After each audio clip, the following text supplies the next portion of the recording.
Assalamualaikum warahmatullahi wabarakatuh. Apa kabar Nanda pada hari ini? Semoga semuanya sehat selalu. Dan semoga kita semua selalu dalam lindungan Allah Subhanahu wa Ta'ala. Amin. Jadi video pembelajaran ini untuk Nanda yang tidak bergabung di Zoom. Ustazah ada sebuah gambar dan perhatikan gambar berikut ini. Gambar apakah ini? Apa-apa saja yang dilakukan hewan tersebut? Dan kegiatan apa dan di mana mereka melakukan kegiatan tersebut?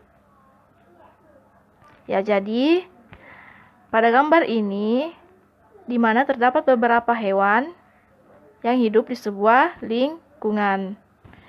Di mana kegiatan yang hewan-hewan ini lakukan yaitu di mana meminum air yang terdapat di danau atau di sungai, di mana interaksi antara hewan yang lainnya dan juga beberapa hewan yang sedang mandi. Jadi seiring dengan pembelajaran kita pada hari ini yaitu mengenai sebuah interaksi yang saling bergantung satu sama lain, yaitu adalah ekosistem. Memasuki pada tema 5, yaitu tentang ekosistem. Pada subtema 1, yaitu komponen ekosistem. Pada pembelajaran 1 dan 2. Jadi, Nanda perlu ketahui apa itu ekosistem. Jadi, ekosistem itu adalah interaksi antara makhluk hidup dan benda-benda yang tidak hidup pada sebuah lingkungan. Ya, atau di mana suatu hubungan timbal balik antara makhluk hidup dengan lingkungan. Di mana ekosistem tersusun atas individu, populasi, dan juga komunitas. Jadi, contoh kecil dalam ekosistem yaitu seseorang dengan tempat tidurnya, di mana seseorang tidak akan bisa tidur dengan terlelap atau dengan nyenyak saat tidak memeluk sebuah bantal. Contohnya adalah bantal guling. Nah, contoh kecil dari ekosistem seperti itu. Seseorang tidak akan pernah tidur nyenyak tanpa memeluk bantal guling. Begitupun dengan makhluk hidup. Makhluk hidup tidak akan bisa hidup tanpa lingkungan yang ada di sekitar. Pada teks ekosistem yang ada di halaman 3, terdapat 4 paragraf yang menjelaskan di mana atau ekosistem itu seperti apa. Berdasarkan teks ekosistem pada halaman 3, sekarang temukanlah pikiran utama dari setiap paragraf beserta informasi penting yang didapat. Nah, pada tabel ini, marilah kita bersama-sama menjawab apa pikiran utama berbagai paragraf dan informasi penting yang terdapat pada pikiran utama. Pada teks pertama, yaitu semua makhluk hidup memerlukan lingkungan tertentu untuk memenuhi kebutuhannya. Lingkungan adalah segala sesuatu yang berada di sekitar makhluk hidup. Sebuah lingkungan terdiri atas bagian yang hidup atau biotik dan bagian tak hidup, abiotik. Bagian yang hidup di sebuah lingkungan terdiri atas tumbuhan, hewan, dan makhluk hidup lainnya. Bagian lingkungan yang tak hidup terdiri atas cahaya matahari, air, udara, dan tanah. Jadi Nanda tahukah di mana letak kalimat utama atau pikiran utama pada paragraf ini? Ya, jadi kalimat utama atau pikiran utama pada paragraf ini terletak pada awal paragraf, yaitu semua makhluk hidup memerlukan lingkungan tertentu untuk memenuhi kebutuhannya. Dan informasi penting pada pikiran utama paragraf 1 yaitu lingkungan sangat diperlukan oleh makhluk hidup. Sekarang perhatikan pada paragraf kedua. Cahaya matahari dapat menghangatkan udara, air, dan tanah agar mencapai suhu yang sesuai kebutuhan hidup makhluk hidup. Cahaya matahari juga membantu tumbuhan membuat makanan. Air dan tanah merupakan bagian penting dari sebuah lingkungan. Air yang turun dalam bentuk hujan meresap ke dalam tanah.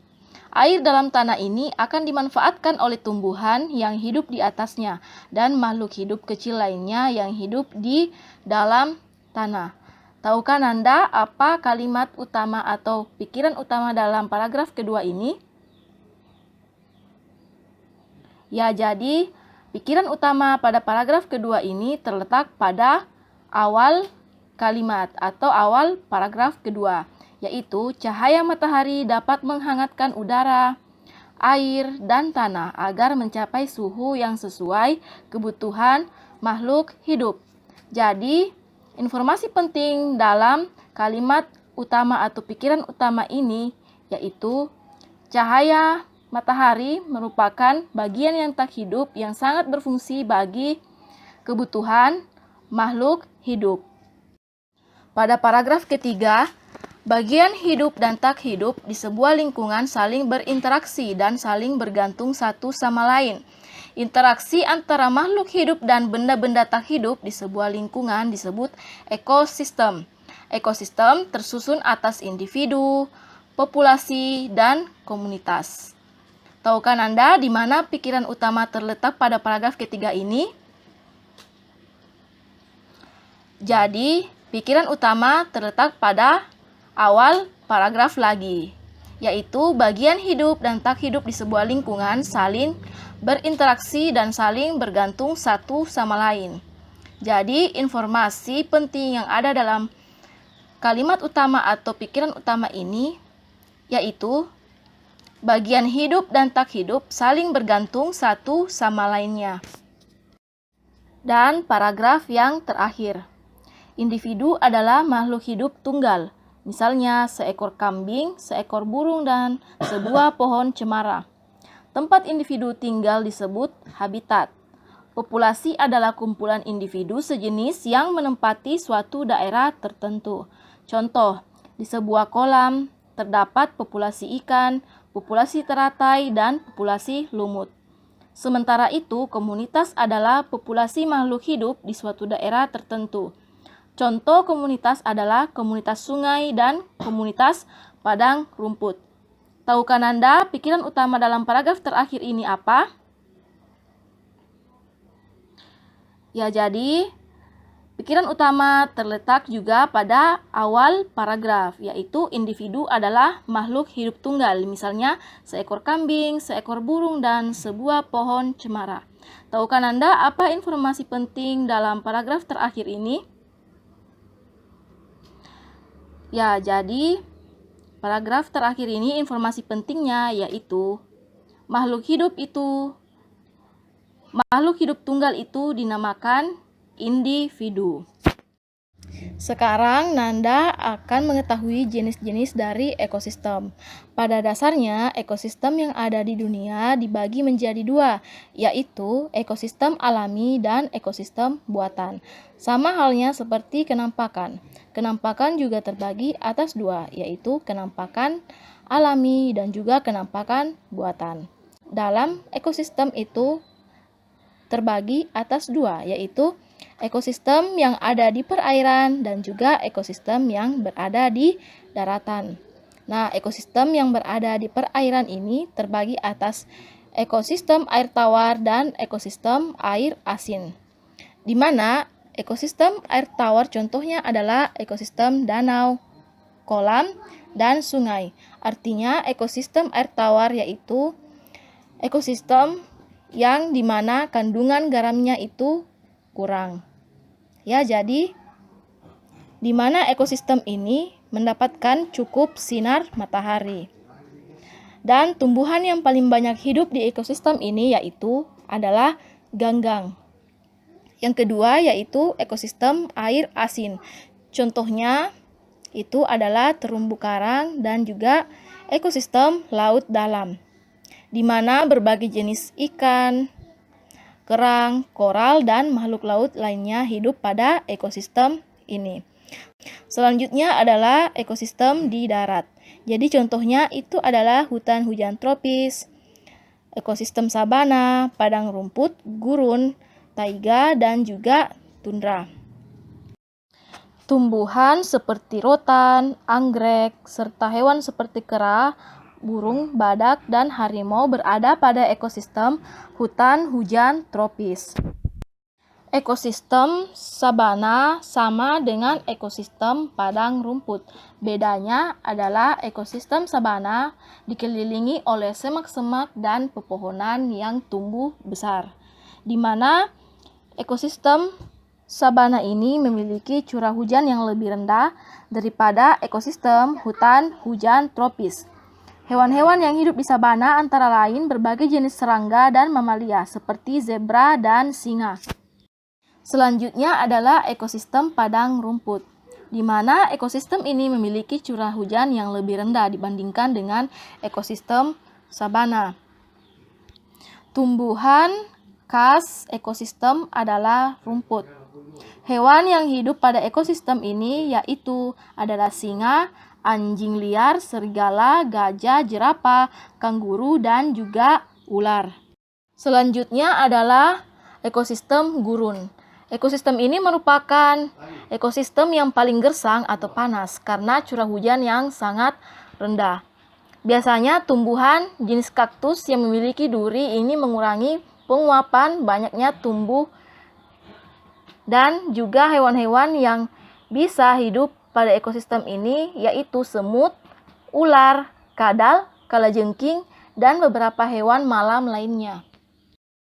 Selanjutnya yaitu ekosistem tundra, di mana ekosistem ini merupakan ekosistem yang sangat dingin dan kering, dan juga di mana banyak jenis tumbuhan yang tidak bisa hidup pada ekosistem ini karena rendahnya suhu di lingkungan pada ekosistem ini. Akar-akar tanaman tidak dapat tumbuh pada suhu yang dingin. Jadi, tumbuhan jenis rumput tertentu saja yang mampu bertahan. Beberapa jenis burung bersarang di ekosistem tundra pada saat musim panas, seperti angsa dan bebek. Dan yang terakhir yaitu ekosistem taiga, di mana ekosistem ini biasanya merupakan hutan yang tersusun atas satu jenis tumbuhan seperti cemara, pinus, dan sejenisnya. Jadi, suhu pada ekosistem taiga ini sangat rendah pada musim dingin. Hewan seperti beruang hitam biasanya hidup di ekosistem ini. Itulah tadi pengertian dari sebuah ekosistem dan juga jenis-jenis dari ekosistem. Jadi kegiatan Nanda silahkan lanjutkan pada membuat sebuah pertanyaan, yaitu berada pada halaman 6. Jadi sebelum membuat pertanyaan, Nanda silahkan membaca teks jenis makanan hewan dan membuat pertanyaan dari teks tersebut sebanyak 4 nomor di halaman 6. Jadi kita lanjutkan ya, untuk yang menggunakan Zoom. Besok kita akan menjawab bersama untuk jawabannya. Ya, jadi untuk yang tidak menggunakan Zoom, silahkan kirimkan Ustazah pertanyaan yang dibuat di grup di WA pribadi Ustazah. Sekian pembelajaran pada pembelajaran 1 dan 2 tema 5 hari ini. Ustazah tutup dengan ucapan subhanakallahumma wa bihamdik asyhadu an la ilaha illa anta astaghfiruka wa atubu ilaih. Syukron jazakumullahu khaira. Wassalamualaikum warahmatullahi wabarakatuh.